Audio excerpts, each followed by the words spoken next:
Assalamualaikum warahmatullahi wabarakatuh. Selamat pagi pelajar-pelajar sekalian. Salam Ramadan.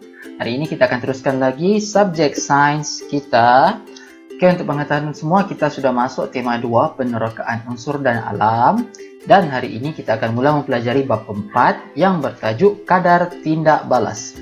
Untuk hari ini kita akan menyentuh mengenai bab 4.1 sahaja, yaitu pengenalan kepada kadar tindak balas. Check it out.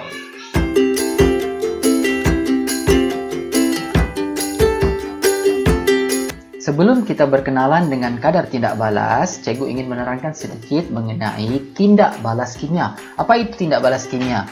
Ianya adalah satu proses pertukaran bahan tindak balas untuk menghasilkan hasil tindak balas. Oke, senang kira macam beginilah.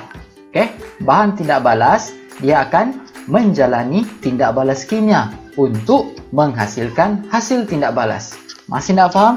Tidak apa, kita tengok contoh yang mudah ni. Bayangkan kamu ada serbuk Milo, ya. Kamu ada serbuk Milo dan kamu ada susu pekat. Apabila kamu campurkan serbuk Milo dan susu pekat ini, kamu akan dapat apa?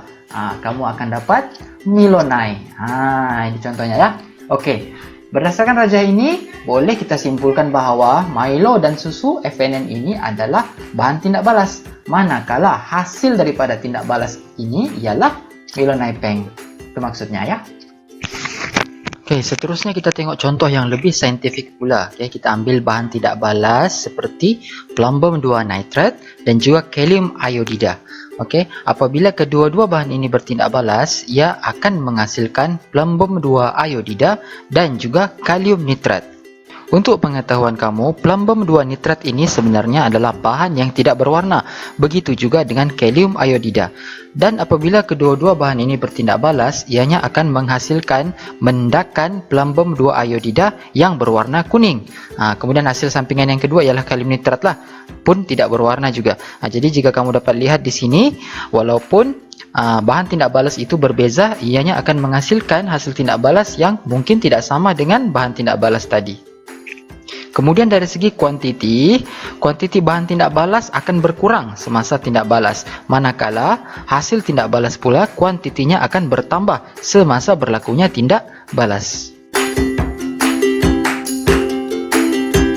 Seterusnya ialah jenis-jenis tindak balas. Jenis tindak balas ini terbahagi kepada dua, yaitu tindak balas cepat dan juga tindak balas perlahan. Apa itu tindak balas cepat? Tindak balas cepat ini maksudnya adalah tindak balas yang berlaku pada masa yang tinggi.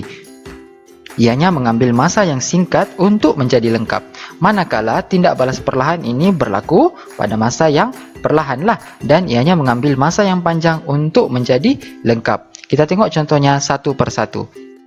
Tindak balas cepat. Antara contoh tindak balas cepat yang berlaku dalam kehidupan seharian kita seperti kamu tengok mentega yang sedang kita masak di atas kuali. Apabila mentega kita masukkan ke dalam kuali yang sedang panas, ianya akan cair dengan cepat. Maknanya tindak balas di situ berlaku dengan cepat. Kemudian pembakaran kayu. Api yang membakar kayu akan menyebabkan kayu bertukar kepada arang dengan cepatnya. Itu juga adalah satu contoh tindak balas yang cepat. Contoh ketiga, pembakaran bunga api. Bunga api kamu tengok naik ke atas langit, pop, terus keluar bunga api kan. Maknanya tindak balasnya cepatlah.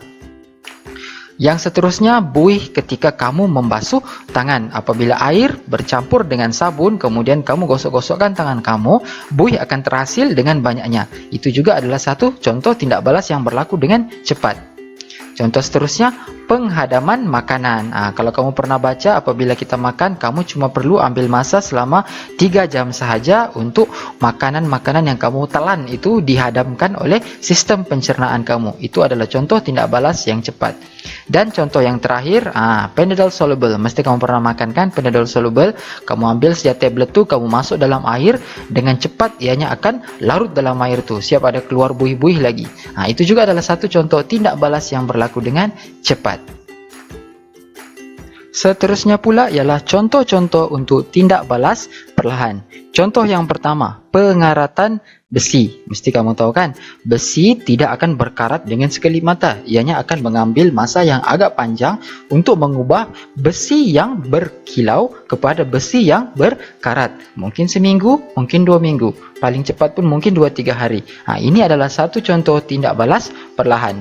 Contoh yang kedua ialah perebutan haiwan ataupun tumbuhan. Seperti yang kamu tahu, tumbuhan ataupun haiwan yang telah mati akan mengalami proses perebutan oleh bakteria pengurai. Ianya akan mengambil masa yang agak panjang. Ini adalah satu lagi contoh tindak balas perlahan. Contoh seterusnya pula ialah pengoksidaan buah-buahan. Contohnya seperti pisang ataupun apple. Contohnya pisang dalam gambar ni lah. Pisang yang sudah masak, kalau kamu biarkan saja di atas meja, tidak masukkan ke dalam peti sejuk, lama kelamaan ianya akan bertukar warna. Maknanya ianya akan semakin rosak dan tidak boleh dimakan. Itu adalah satu contoh tindak balas perlahan. Dan contoh yang paling perlu kamu ingat ialah proses fotosintesis. Ianya juga adalah satu contoh tindak balas perlahan apabila tumbuh-tumbuhan menggunakan air, matahari dan gas karbon dioksida untuk menghasilkan makanan melalui proses fotosintesis. Okey, demikian tadi adalah contoh-contoh tindak balas perlahan.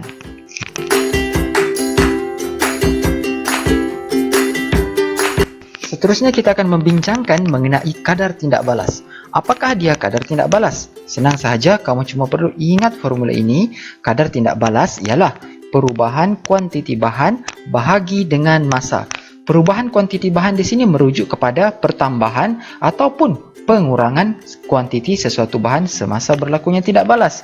Manakala massa di sini merujuk kepada masa berlakunya perubahan kuantiti tersebut. Okey, tidak mengapa, kita akan lihat contohnya. Okey, di sini ada satu soalan yang cikgu ambil daripada buku teks kamu. Okey, soalannya berbunyi begini. Okey, 0.3 gram pita magnesium bertindak balas dengan asid hidroklorik cair berlebihan sehingga lengkap dalam masa 30 saat. Hitung kadar tindak balas bagi tindak balas tersebut. Okey, di sini dia sudah bagi jisim pita magnesium sebelum tindak balas dan dia juga sudah bagi masa tindak balas iaitu 30 saat. Kalau kamu tengok gambar rajah ni, bermula daripada saatnya kosong sehingga ke saat 30.